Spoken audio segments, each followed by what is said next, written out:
Bueno, la verdad que es una situación que la venimos viendo en los diversos departamentos, grupos de productores, etcétera, es que vemos en los últimos 10 años un gran estancamiento en los niveles de rendimiento de los cultivos. Prácticamente los rendimientos promedio no han aumentado, más allá de las variaciones que ha habido en el clima, no vemos una tendencia positiva a aumentar los rendimientos, ni de soja, ni de maíz, y tampoco de trigo. Hablaba recién usted en su charla de diferentes dimensiones en cuanto a los rendimientos, puntualmente en el caso de maíz y soja. Diferentes dimensiones para poder estudiar y caracterizar estos rendimientos. Nosotros hablamos normalmente de lo que es rendimiento potencial o el rendimiento limitado por agua, que es el rendimiento que solamente varía por efecto de la variación de las lluvias, y claramente en Entre Ríos estamos obteniendo alrededor entre el 50 y un 60% de lo que realmente podríamos lograr. Y sobre las causas de esto, bueno, se ha hablado mucho.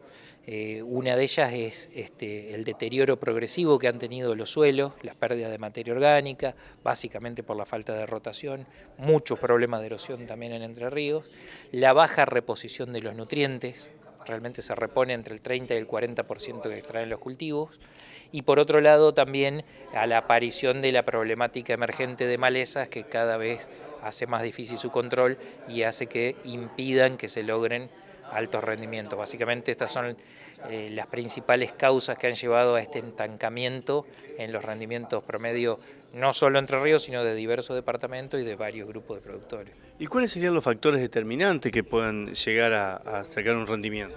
Una de las cuestiones fundamentales a trabajar es en planificar el rendimiento del cultivo desde el inicio, haciendo un análisis de suelo adecuado para ver qué nutrientes hay que aplicar en ese cultivo, decidir claramente todas las prácticas de manejo que tienen que ver con la estructura del cultivo, como la densidad de siembra, la fecha, la elección del material a sembrar, ya sea de soja o de maíz, en cuanto a ciclo, grupo de madurez, hábito de crecimiento, etcétera, la decisión del espaciamiento entre hileras, la decisión de la densidad de siembra, son todos factores que llevan a que obtengamos a que el cultivo llegue a su periodo crítico cuando define el rendimiento en las mejores condiciones, para fijar una gran cantidad de granos y alcanzar un rendimiento alto y que además pueda ser estable a lo largo del tiempo.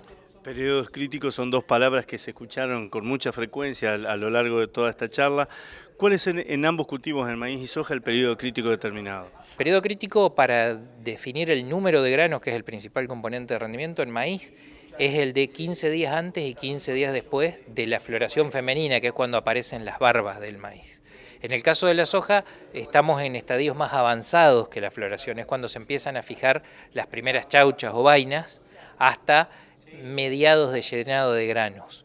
Esto en términos de las escalas que se utilizan para soja es entre el periodo de R3 y R5, R5,5, que es la mitad de llenado de grano, son los periodos críticos para fijar rendimiento, pero también hablamos de otros periodos críticos, que son los periodos críticos para el control de malezas, por ejemplo, donde son muy distintos que los periodos críticos para definición de rendimiento, y en la mayor parte de los cultivos el periodo crítico de control de malezas siempre está orientado a los momentos más tempranos posibles, es decir, obtener un cultivo libre desde el inicio, ya que la presencia de malezas afecta la estructura del cultivo, que fue el tema en el que hicimos hincapié hoy en la charla. ¿Qué tan determinante es el ambiente en un rendimiento? El ambiente y el rendimiento son sinónimos.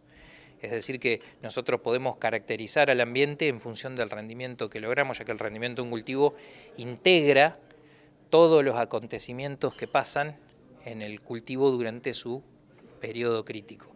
Integran el manejo que hacemos, integran el clima, integran las condiciones de suelo.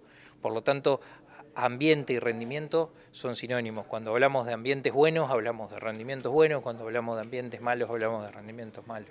Y hoy se hizo mucho hincapié en lo que es manejo de canopia. Sí, porque el manejo de canopia son todas esas prácticas de manejo que están orientadas a lograr una muy buena estructura del cultivo, que permiten, o que son también una parte del ambiente, ya que determinan el crecimiento que tiene el cultivo durante su periodo crítico. Por lo tanto, el manejo de canopia es fundamental para llegar de la mejor manera posible al momento de terminación de rendimiento.